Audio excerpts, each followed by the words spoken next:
Imagine waking up tomorrow morning, just a regular day, and you find out that the government just turned off your electricity. Yeah, that would be an immediate panic. Right. And not because you forgot to pay your bill or, a massive storm took down a power line, but simply because they decided they didn't like the potential of the appliances you might plug into the wall. So they just cut the whole grid. Exactly. Just to be entirely safe, they shut down the grid for everyone. It's the kind of thought that instantly makes you uncomfortable. I mean, we expect our core infrastructure to just be there, humming along in the background. Modern society is completely built on that assumption. But we aren't talking about the electrical grid today. We're talking about the intelligence grid. Right, which is arguably becoming just as critical. Totally. In June 2026, the U.S. government proved it could and would turn off access to the world's most powerful artificial intelligence models in less than 90 minutes. Which is still just a wild timeline to think about. It's insane. So today we are doing a deep dive into a really brilliant June 2026 governance report from the Luminous Witness Archive. Yeah, the one titled Cognitive Feudalism 2026, a sourced timeline. That's the one. And our goal here for you listening is to really separate the verified facts of that massive digital blackout from the viral panic that followed. Because right now, you are literally watching the architecture of digital power being drafted in real time. And the Luminous Witness Archive report is honestly the perfect roadmap for this. In a landscape where, every technical update immediately devolves into an online conspiracy, this report draws a very hard line. It's so refreshing. It really is. It separates confirmed, on-the-record events like official export control directives from the interpretive frameworks people use to understand those events. So let's jump right into the catalyst that essentially set the entire global tech industry on edge. Let's do it. On June 12, 2026, the U.S. government handed down a massive export control directive to the AI company Anthropic. Citing, quote, national security authorities. Right, the big red button. So the government ordered Anthropic to immediately suspend all access to their Fable 5 and Mythos 5 models for any foreign national. And that meant anyone who wasn't a U.S. citizen, regardless of whether they were physically located inside or outside the United States. Which is a huge distinction. Massive. Yeah. It even applied to Anthropic's own foreign national employees working right there in the office. And the mechanism of how this played out is what makes it so unprecedented. According to reporting from the New York Times, Anthropic executives were given less than 90 minutes to comply. Less than an hour and a half. I just have to pause on that for a second because, I work in an office where getting a simple PDF approved by the legal department takes 3 business days. Right. Standard corporate bureaucracy. Exactly. So how on earth do you re-architect a global intelligence network to filter out users based on their nationality in an hour and a half? Well, the short answer is you don't. You just can't. It is technically impossible to achieve that level of surgical precision in 90 minutes. IP addresses do not equal passports. Right, like a user in San Francisco might be using a VPN routed through London. Exactly. Or a French citizen might be sitting in a coffee shop in Seattle. Yeah. The sheer logistical nightmare of verifying the nationality of millions of users globally in real time meant Anthropic had absolutely no way to selectively enforce the order. So they had to use a sledgehammer. They were forced to use the absolute bluntest instrument available to ensure compliance with the federal national security directive and, avoid massive legal liability. Right. Anthropic disabled both Fable 5 and Mythos 5 for all customers worldwide. The entire system just went dark. Completely offline. It's like finding out a specific brand of padlock can be picked, and instead of telling people to upgrade their locks, the government orders the manufacturer to confiscate every padlock they've ever sold worldwide in 90 minutes. That's a great way to look at it. Right. Nobody gets to secure their house tonight because of a theoretical risk. Which brings up the obvious question for me. Was this actually a massive, imminent security threat? The technical reality on the ground suggests otherwise, actually. Anthropic's public statement noted that the government had learned of a method for bypassing or jailbreaking Fable 5. And for those listening who might not be deep into AI engineering, jailbreaking simply means finding a creative prompt that tricks the AI into ignoring its own safety guardrails. Right, like getting it to write malicious code when it's programmed not to. But Anthropic argued that the underlying vulnerabilities in this specific case were minor. Minor. Yeah, they said they were previously known to the industry, and crucially, they were discoverable in other publicly available models made by rival companies. Wait. So they were getting slammed with a global shutdown over a vulnerability that everyone else in the industry also had. That was their argument, yeah. Right. And independent cybersecurity experts actually backed them up on this. Really? Yeah, the archive includes reporting from Slashdot summarizing the consensus among independent researchers.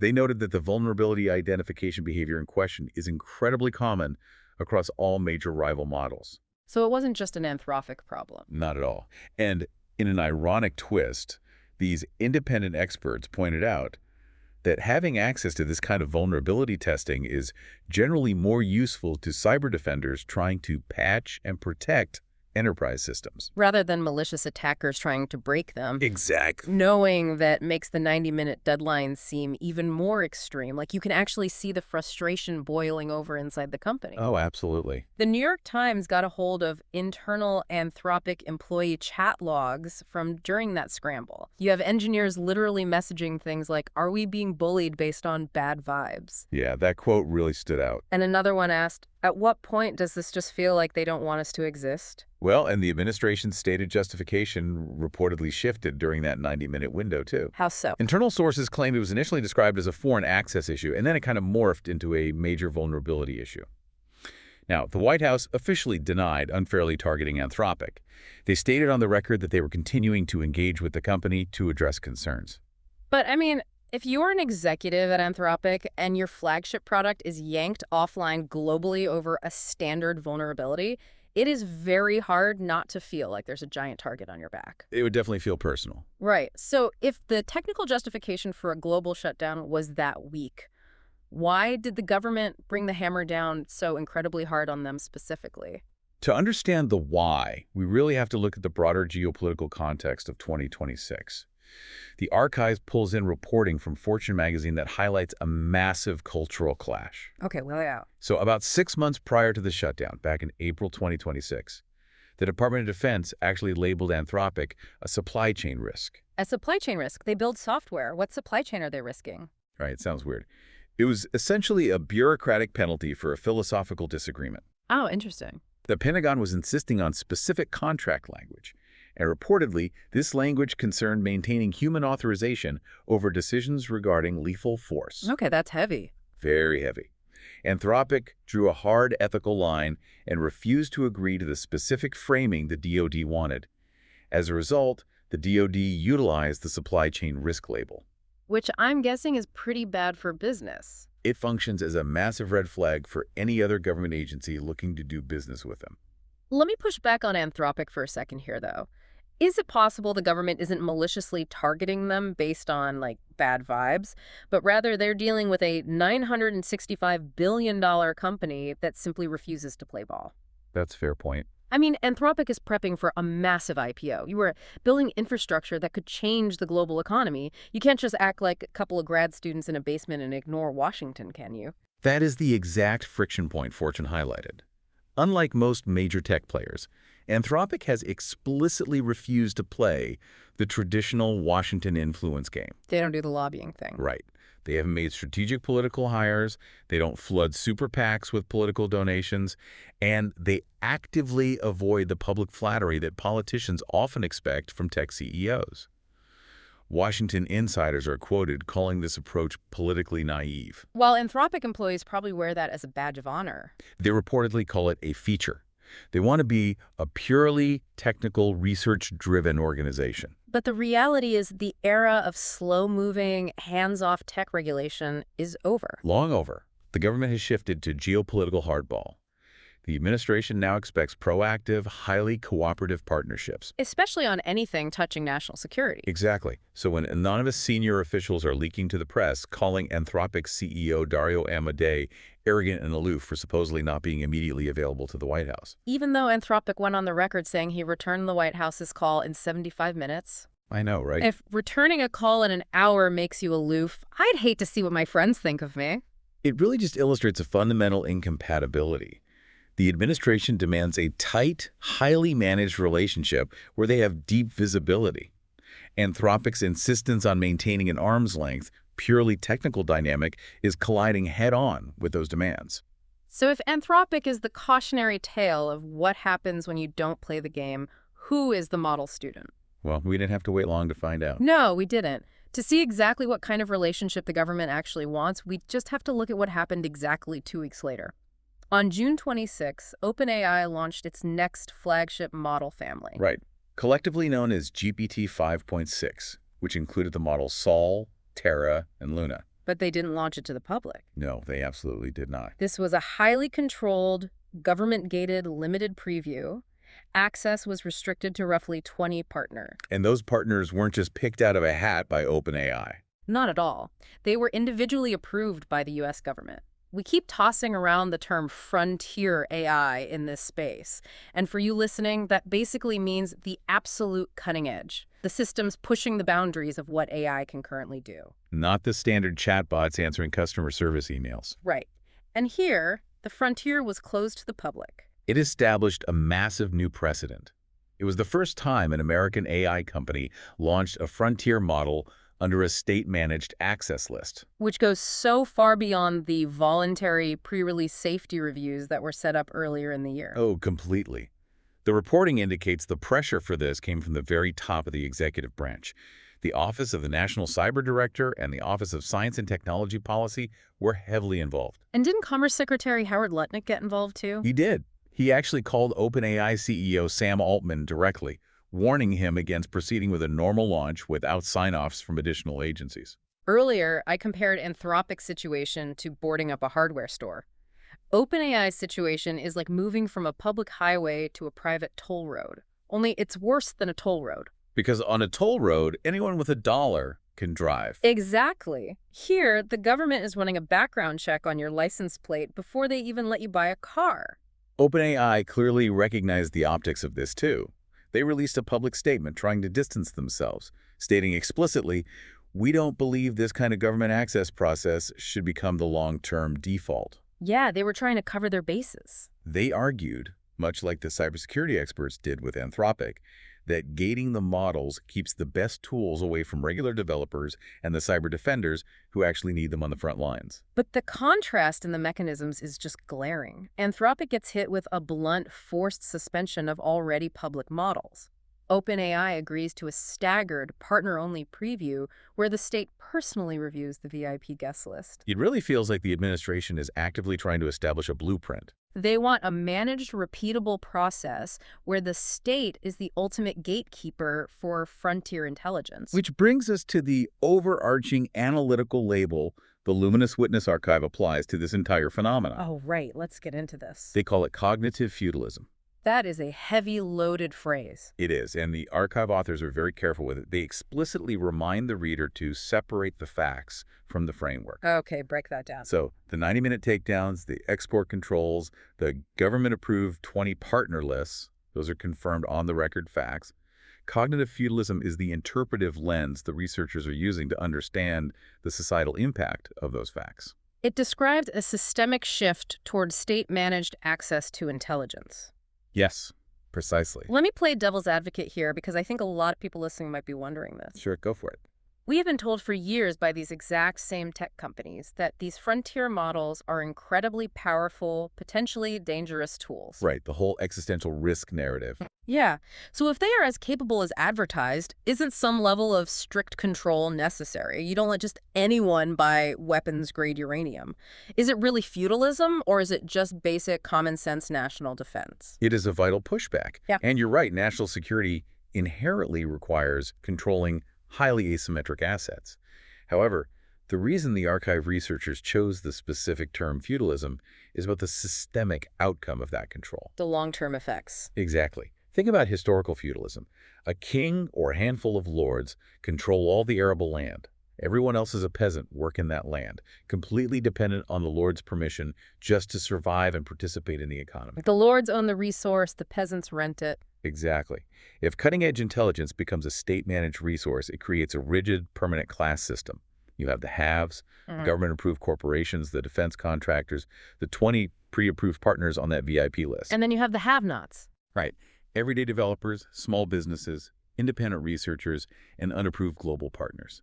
Knowledge has always been power, but in this scenario, the actual distribution of cognitive power is being strictly centralized. If you are a mid-sized tech startup in Europe or South America and you aren't on the U.S. government's approved list, you simply cannot compete in the new economy. It's a structural lockout. That is a chilling perspective. And if the U.S. government is successfully gating access from the top down, what happens when everyday users try to sneak in from the bottom up? Well, people are definitely going to try. Which brings us to a really wild technical discovery that happened on June 30th involving Anthropic's Claude code. This is such a fascinating look at the friction between corporate policy and global demand. It really is. Set the scene for us. So on June 30th, an independent developer going by the handle the Rialo.dev published a verified code-level finding. They inspected the binary of Claude code and found a specific function that subtly alters the system prompt. Specifically, the text string that says today's date is... Yeah. Okay, I looked at this part of the report, and it is brilliant, but also slightly terrifying. It's very clever engineering. The function uses steganography, which is hiding data in plain sight. It checks a few specific conditions under the hood. It looks to see if the user is routing their traffic through a custom proxy. It checks if the system time zone is set to Asia, Shanghai, or Urumqi, and it checks for known Chinese org domains. And if those specific conditions are met? The code secretly changes the type of apostrophe used in the deet string. Right. It switches out a standard ASCII apostrophe for a right single quotation mark, a modifier letter apostrophe, or a modifier letter prime. So it looks completely normal to a human reading it. Totally normal. But it embeds an invisible Unicode marker right into the text itself. Wait, so instead of just using standard software telemetry, which savvy users can easily block or spoof anyway, they hid the tracker inside the actual punctuation of the text. That's exactly what they did. That means if a user generates an answer and then copies and pastes that text into a Chinese forum or another application, the tracker comes with it.